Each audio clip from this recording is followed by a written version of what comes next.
Welcome everybody to Extreme Off-Road Silly Bills, and today we're dealing with the 2017 Bentley Continental Supersports. Now this has 1084 horsepower, 1010 pounds-feet of torque from a 6.3 litre twin turbocharged W12 engine, and the vehicle itself now weighs 3,876 pounds. Came with all-wheel drive standard, but it also now has off-road tyres and off-road suspension, and it can now do 0 to 16 2.747 seconds, 0 to 105.181 seconds, and going to a top speed of 238 miles an hour. So even though this car does still weigh a hell of a lot, which is obviously going to be detrimental, the fact it came with all-wheel drive standard is going to be a help, and the fact it's not dealing with all that much extra power, as it had originally 700 horsepower to deal with originally. So yeah, hoping those two elements will come in handy. But yeah, the weight isn't going to be all that useful, outside of maybe keeping it a bit more grounded along the bumps and the jumps. But yeah, heavy cars do not typically do really well here. But let's see if this can buck that trend.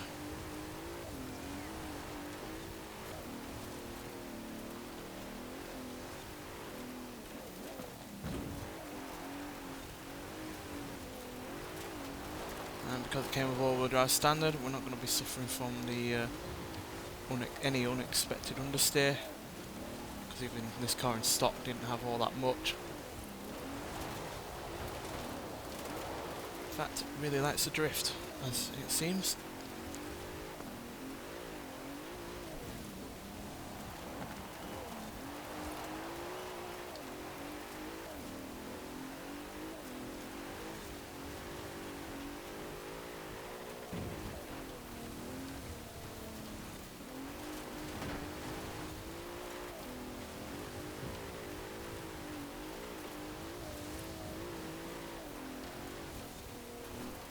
A reasonable amount of speed there.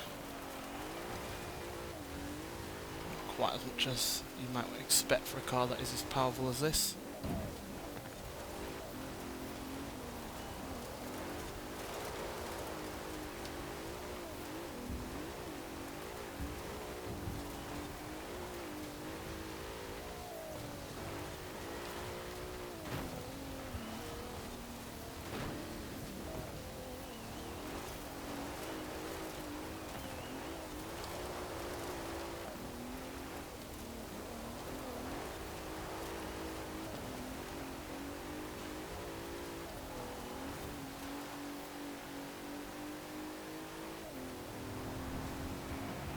Reasonably quick across the finish line there at 163 miles an hour, and we have a time of 2 minutes 6 seconds .119.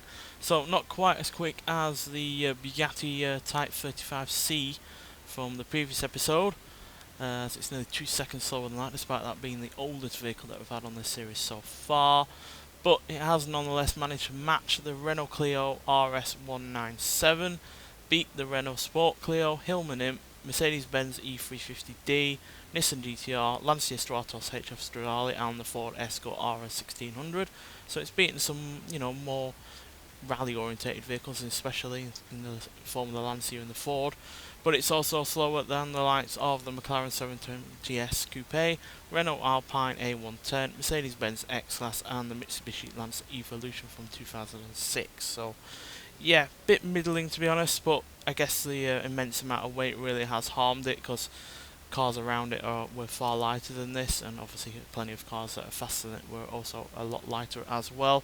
So yeah, if we were able to cut the weight down a lot more than it already is, say around £3,000, then it would have been quicker, but it's just the nature of the game really. You can only cut so much weight out of a car on this game, and yeah, 3,876 is this car's minimum, without obviously taking out the all-wheel drive system, but we need that to compete on this series. So yeah, but still, it was overall mostly controllable, was getting up to some decent rates of speed, and yeah, it wasn't a hassle to really drive. Just a shame that the weight really held it back a little bit in terms of some handling and yeah, obviously overall acceleration. Nonetheless, thanks for watching, and I'll see you in the next one. Bye.